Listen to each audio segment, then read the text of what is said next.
It's Monday, and that means it's time for a new episode of Interviewing People, the career cast where you can learn about a variety of careers from people actually doing the work. Today I'll be talking with Kerri Hauman, who once walked these halls and is now an associate professor of writing, rhetoric, and communication at Transylvania University in Lexington, Kentucky. Kerri will be sharing about her journey to becoming a professor and much more, so enjoy the show. Welcome back to another edition of the Interviewing People Careercast. And today we have Kerri Hauman with us, and she is a 2002 Van Buren graduate. She's going to be talking to us about her career as the Associate Professor of Writing, Rhetoric, and Communication, and also Director of Seminars at Transylvania University in Lexington, Kentucky. So she's going to be talking about how she ended up as a professor and what that looks like in case there are other people out there that would like to pursue that career. So Kerri, thank you very much for joining us today. And I'd love to hear just a little bit about your experience in high school. Did you think you were going to be a college professor someday, or what were you thinking when you were still a student yourself? Good question. What was I thinking? So actually, not really. I was always interested in English, and I knew that I was good at writing and I enjoyed it. And I think even felt like, I enjoyed helping people with writing pretty early on. But when I was in high school at Van Buren, I took actually a class at the University of Findlay, the anatomy and physiology class, which is not at all what I'm doing now, but was something else that I was really interested in at the time. And I was part of the Medical Explorers program. It was something that the hospital had run at that time. No idea if that still exists or if it would be called something else now. Right. And got a lot of the kinds of narratives that I think high school students are still getting a lot, which is get a job that you can sort of imagine how the major leads directly to the job and that you know what your job's going to be and it's going to pay you well. So I actually when I graduated Van Buren, I went to Wright State University, and I started as a pre-med biology student in the honors program there. And I liked it all right. I don't love blood. I don't love needles. And I actually couldn't vision for myself what it would look like to move into something within biology. Wright State was a good school in a lot of ways. I did not have a relationship with an advisor as an undergraduate student. I got paired with somebody who apparently never came to campus. So I didn't talk through, I think if I would have talked through this with somebody at that point, they probably would have helped me think about a way to make that major and the careers that it could lead to work. But I had always been really torn between pre-med and English. So I was like, yeah, I'm just going to switch to English. I love reading. I love writing. I love talking about reading and writing with people. So actually within my first year there, I switched to being an English major, and I really loved it. The program that I was in had a couple different tracks. So you could do more of just a straight literature focus. You could do professional and technical writing focus. And you can also do a creative writing focus. And you still got a little bit of all of the other classes, but I ended up taking the professional and technical writing focus and graduated in 2006 with my bachelor's. And I had started working in the writing center when I was at Wright State, actually somewhat serendipitously. If you got a certain grade in your first year writing classes, you just automatically got a letter from the writing center director saying, hey, you might be interested in working at the writing center. And I was. So I started working at the writing center and realized I really, really liked working with people to help them flesh out their ideas and think about what, arguments they wanted to make or stories that they wanted to tell. We didn't do a whole lot of digital stuff then, right. But, and so I knew that there were other people who were working in the writing center who were graduate students in a program at Wright State. And some of them were teaching some of the first year writing classes. And that really interested me. So I started my master's program there, actually for 3 years because I didn't start teaching the first year writing classes right away. I was still just working in the writing center, doing a couple other jobs. And when I realized I could teach, I said, yes, I really want to do that. And so I didn't start that till my second year of the program, and you can technically teach for 2 years. So stayed for a third year, got a certificate in women's studies as well, and got some really good mentors in that program. Some of my faculty members who, I think it was one of my first classes that I took in that program, I got a comment back that said, like, have you ever thought about PhD work? I thought, no, I hadn't, but if you're suggesting that I might be able to do it, that sounds great.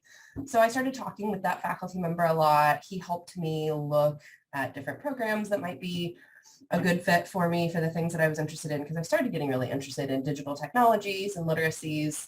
And actually Bowling Green State University, just up the road, has a really good program for that. And at that time they had, she's not there anymore, she's at Duquesne now, but a scholar in the field who is like profound, has published a lot. So I still got to kind of move right back up I-75 and go to Bowling Green for my PhD program. I had looked at some other schools, and there were some other really good ones, but that just worked out well.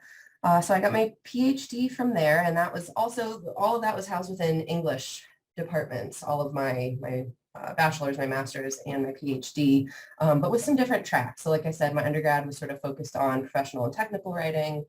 Then I realized I was sort of interested in teaching. So my master's was focused on composition and rhetoric. And then my PhD was actually a similar name, except it was rhetoric and writing studies.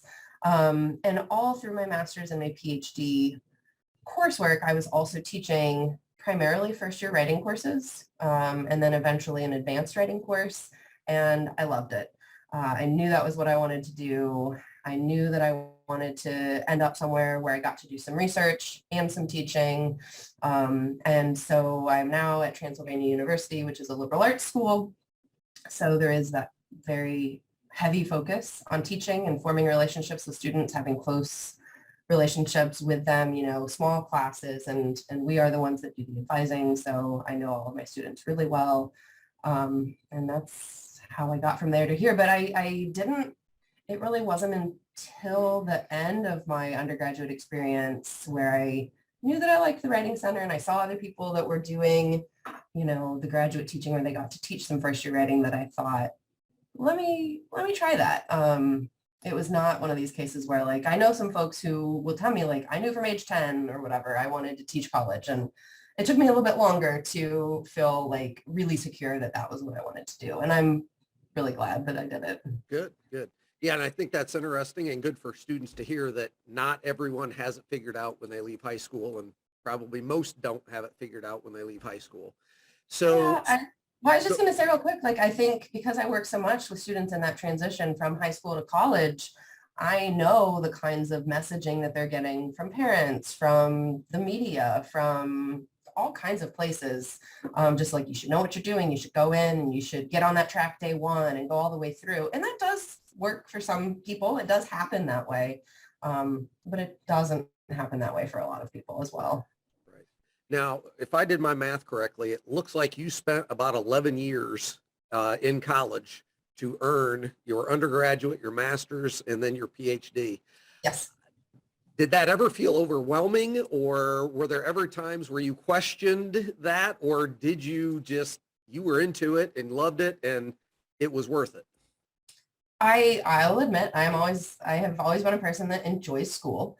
So, and also some of the messaging that I got was like, if you're going to go, just do it. Don't take time off because you won't go back.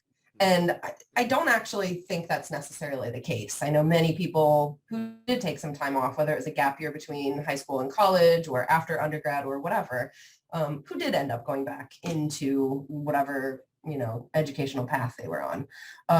But admittedly, part of the reason I did it was because I had that messaging of like, you got to do it or you're not going to. So did it feel overwhelming? I guess I'm quite glad that I did go all the way through with it the way that I did. And one of the things that I think helped me especially was that with the business and professional writing undergraduate track, we did a lot of work with organizations, whether it was like a local nonprofit or a school or a business. And so I did feel like I was getting some outside of school real world. I don't like that, but that experience and sort of seeing what it was. And he's my husband now, but we were, dating back then. And after he got his master's, and it was a one-year program, and then pretty quickly moved into, the business world. He was in a nonprofit at first and then moved into some other marketing positions. So I always felt like I was seeing what some of these other paths could have looked like, friends in different kinds of career choices. And yeah, no, I always felt like what I did was the right way to do it for me. Right. But again, yeah, I know several other faculty here, and I have friends that teach at other places that wasn't exactly how they did it. And so you can get where I am lots of different ways. And I think that's good to remember too. Yeah, there are a lot of different paths to get to the same place. So you talked a little bit about doing research as a professor, and I know on your LinkedIn profile, you've collaborated on books as an editor, you've written journal articles, etc. How did you get started doing that, and what value do you see in doing that type of work? Yeah. So on the one hand, it's a requirement, right? Like if you are going to be a college professor, almost undoubtedly, you will be expected to do some research. There's a range of types of institutions, and they have differing expectations. So if you're at a research intensive, which we call like an R1 institution, your research is going to be your focus. It's going to be the main thing that the people who are above you and get to say if you stay there or have to go find a job somewhere else, that's the main thing that they're going to evaluate you based on. And I really like research, and I knew that it was an important part for me because it helps. I mean, I'm just curious. I'm really curious all of the time to find answers to things. So research is my way of being able to do that. And that's for school topics as well as, just like what daycare should my children go to, and tons of research, right? So I genuinely enjoy it. It informs my teaching. That's really important. Like, I am lucky I get to teach classes that are in my research area. And so when I go to teach digital rhetoric, or when I go to teach feminist rhetorics, or when I go to teach business writing, like I'm constantly keeping up with what it is that's going on in those fields and what the latest scholarship is. And that's important for me to be able to teach those classes well. I mentioned before that I did want to end up at a school where teaching was more of the emphasis. So at a liberal arts school, research is required, and that's good. I like doing it. But I knew that it wasn't going to be in the same way that there's the phrase of like publish or perish within higher ed. And it can be pretty cutthroat at some of the research intensive institutions. You have to have a certain number of books and articles and conference presentations, and your, citations have to be at a certain level that other people, you didn't just put the work out there, other people are actually reading it and using it. And for me personally, I knew that worrying so much about that would detract from my ability to focus on the teaching as much as I wanted to. So I have, in the research that I've done, how I started doing it, because you asked about that as well, I have actually a project ongoing that started when I was in my PhD program with two of the people that I continually collaborate with. So while I was in that program, we started in one of our classes talking about, the way that first year writing teachers and other writing teachers are trained to use technology. Think about it pedagogically, bring it into their classroom, and like, how was that happening? What did that look like? What was that preparation? And we were getting preparation in my program that was really different from the stuff that we were reading about. And so we designed a survey to send out to other PhD programs to ask them, like, how are your students getting prepared? And there again, like, we were curious. We wanted to know, are we really, is our program really as weird as it seems like it is when we read this other stuff? And not weird in a bad way, but just like very different. And we ended up getting a way better response rate to that than most surveys do. I don't know how that happened. I think probably because we kept it pretty short. And it is something that was like, the people who were filling it out were curious what we were going to find out. Right. And so the trajectory of that research has changed quite a bit over the past 12, 11 years, but like, I'm still working with the same two colleagues that I started that survey with. And we've done some follow-up. We've done recently, we got a research grant in 2018 that allowed us to go actually visit some different universities that had digital writing within their first year curriculum. And we got to see like how the people who were teaching in that program were supported to do that work. So it's still very much along the lines of the kind of thing we were curious about back in 2011 or whenever that was. But then we've just like built on it and investigated it from some, come at it from a new angle, or sort of built on what we had originally been curious about 10 or 11 years ago. Right, right. Yeah, yeah. I love how you talk about, it starts with your curiosity, which I think is really important. And then it has to be interesting to see some of the impact that your research has on other people, and how is that making adjustments and making the world a better place. And that's really, really cool to see you doing that. And I try to encourage my students and other students that, hey, create, put your work out into the world. We need to see your thoughts, and you're definitely doing that. And that's good for students to see. You talked a little bit about tenure, and I hadn't really thought about talking about that, but I think that is something that if someone wants to become a college professor, that will be on that person's radar. I don't know from day one, but very soon after day one, I would imagine. Can you talk a little bit about that process and where you are in that process? I'm tenured. I have made it over the hump of all of that initial, got to do the stuff and jump through the hoops, and then, wait for everybody to weigh in and see if they think you've met all of the different criteria. What year was it that I received? I have my letter over here that I got from the university president saying like, you have been granted tenure, and it was February 2018. So it's been a couple years. There's a whole lot to say about tenure right now, especially just very recently, some institutions really eroding the system of tenure. I don't know that students are super interested in that yet. And even if they got into higher ed, they wouldn't have to be yet. But I will be really blunt and just say, like, we are in a period right now where the very idea of tenure is sort of up in the air. Generally, when we talk about tenure, we're talking about job security, yes, but this idea that like college professors are meant to be provoking their students. They are meant to raise uncomfortable topics. I talk a lot with my students about like, they come in with the expectation that they should be comfortable in my classroom. We talk a lot about building sort of community guidelines on the first day. And I push back a little bit and say, like, I'm never going to put you in harm. I never want you to feel unsafe, but you will not always feel comfortable because we're going to talk about really difficult, challenging topics. And that's really what higher education is about. And so tenure exists so that people don't have to feel as vulnerable to losing their job just because they bring up a topic that maybe somebody doesn't like. And I think that's a pretty big difference between high school teaching or any K through 12 teaching and college teaching, and especially at a private institution like where I am. So it's a private liberal arts institution. But generally, the process for tenure is the same if the position, there's lots of people who teach college who are not in a tenure track position. That could be because they are just teaching a couple classes here and there at different universities, and that would be called an adjunct. It could be that they're in a part-time position. Now that there's all of these questions about whether or not tenure should even exist, there are positions like you're a lecturer, so you have some job security, but it's not the same as tenure, and you don't have necessarily the same expectations to get to that point.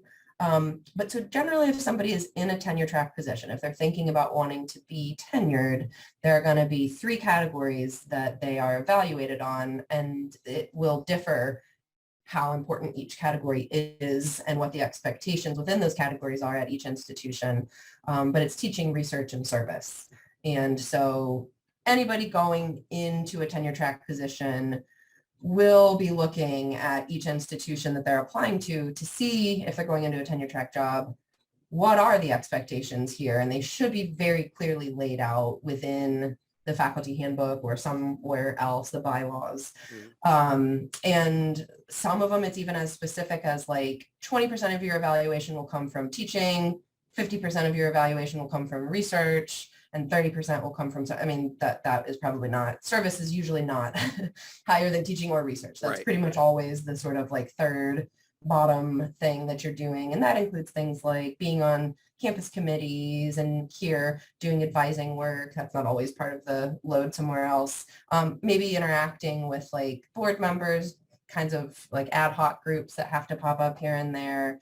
Serving in an administrative role sometimes is counted as service. So there's lots of different ways that that category may have been the one that was like least clear. I think most people probably know what research and teaching is. Right. But yeah, like I said earlier, the research category, some places have really strict expectations, not only about how many publications you'll have, but the type of publications that you'll have. And then the teaching category has a lot to do with like course evaluations. You do, you know, a self-assessment, and the packet that I submitted for tenure included things like my own self-assessment, which was several pages long, my CV, some sample materials that would show, you know, what my teaching is like. We get observed every single year in the classroom up until we get tenure. And so there's always at least 2 other faculty members sitting in on multiple classes and having conversations with you about your teaching and writing up a formal response that goes to the dean's office about that. And that gets put in this file that a committee looks at when you're up for tenure. And then there were some representative materials about my research in there. And then you have to solicit letters from colleagues, but maybe not even people that you know, people in your field, people who maybe teach at a similar type of institution or do a similar type of research that you do, and they review your work and submit letters as well. And, you know, it was a couple 100-page long document that I submitted when I went up for tenure. And there's a committee that reviews that, and that's, you know, other colleagues here in different divisions and programs. And then they make a recommendation to the dean's office. The dean's office makes a recommendation to the president's office. The president's office makes a recommendation to the board of trustees. And then you finally find out, you know, 8 months later or whatever, did you get tenure or not? Wow. I knew it was extensive. I didn't realize it was that extensive, you know, a couple 100-page document that you're submitting and letters from other people. I had no idea that it was anything like that. So that's really interesting. And yeah, I had no idea that service also played a role in that. And I'm glad you explained that a little bit. So a lot of really good information there. So now that you've been out of Northwest Ohio for a while, what do you miss most about living in Northwest Ohio? Is there anything? Or do you love the hills of Kentucky? Can I say Dietz's as my answer? The chocolate and the ice cream? Yeah, that's fair. No, Northwest Ohio is a bit flat for my taste. Okay. I did like being really close to Ann Arbor. That's a fun place to visit. And well, you know, of course I like a campus town. Right. I miss George House in Findlay. Okay. That was my favorite coffee shop there. And I think it's still there. Yes. Yeah. And, you know, I lived in Findlay, not in Van Buren, but they're close enough. You know, a lot of my family is still around there. So, but fortunately, I'm not too far away. I joke that I've just basically moved up and down I-75 for the past, however long it's been, since 2002, almost 20. Almost 20 years. Yeah. Wild. Yeah. So if you were talking to another current high school student and you were going to share with them the thing that you wish you had known when you were in high school that you now know 20 years later, in the middle of a career, so forth, what is it that you wish you had known when you were in high school? There's so many things. I think, and I tell this to my students, I do a lot of advising of first-year students, so I kind of get them at the just barely past the point of your students. Travel abroad if you can. It is not out of reach entirely. Like, I always thought it would just be way too expensive and I couldn't do it. And so I just didn't look into how to maybe get scholarships for that or what kinds of support were available. And so I actually didn't travel outside of the United States really until I taught a travel course in Ireland in 2015. And the experience myself from the faculty side, but also then just seeing my students there I already before that knew that it was a big regret of mine that I never looked into study abroad, but that just really cemented it for me. So I've now like since then looked into being able to, I did an international week-long seminar in Spain the year after that. And I'm fortunate that a sibling of mine lives in Switzerland. So like I get to travel to go, well, I have to / get to travel to go see her. And I just, yeah, and part of it's my interest in language and literacies, that the travel really allows me to kind of learn and have fun and explore what that looks like in different spaces. But I think just, broadening my worldview was super helpful. And you can do it in a way when you do study abroad that you can't do any other way. And I wish that I wouldn't have I think I saw a lot of things as barriers and just didn't push enough to try to, so that's maybe a more general piece, like the travel abroad is a specific example of it. But more generally, like I sort of viewed things as like, well, I'll never be able to do that because I'm just, a nobody, and they wouldn't look at my application materials and want to accept me, or, that would be too expensive, or just too many things made me shy away from even looking into whether things were possible. Right. And so I wish I would have had a more just like something that my mom always says is like, why not ask? The worst that a person can say is no. And I think if I had had more of that attitude going into college and all the way through, I developed it a little bit more along the way. And I wish I would have had that a little bit earlier. Well, I think that's some great advice to end on. And Kerri, I really appreciate you sharing your experience. If any students would want to reach out to you and learn more, I'll link your LinkedIn profile. Is there any other way that they might be able to reach out to you? I will say I am on LinkedIn and I use it somewhat. It is not a space that I go often unless I'm teaching business writing, and then I'm in there a lot more often. But if they look for me on transy.edu is Transylvania's website. If they look for me on there, they'll find, even if they just Google my name, they'll find me. I think my Transy page is probably the first thing that pops up. Okay. So they'll be able to find my Transy email, and that's a good way to get a hold of me. Perfect. And I'm happy to talk with anybody who has some questions. I mean, in a way, that is my job. So yeah, I do it all the time anyways, and I'd be happy to do it with Van Buren. Perfect. Well, I greatly appreciate you doing that and being willing to do that and being willing to talk to me today. And good luck and have a good rest of your school year. Thanks. You too. Thank you for watching this interview with Professor Kerri Hauman. I hope you learned valuable information from her career story. And to be sure you don't miss upcoming interviews, please click subscribe so you'll know when the next episode is released. Thank you for watching, and as always, remember the best part about Mondays is interviewing people.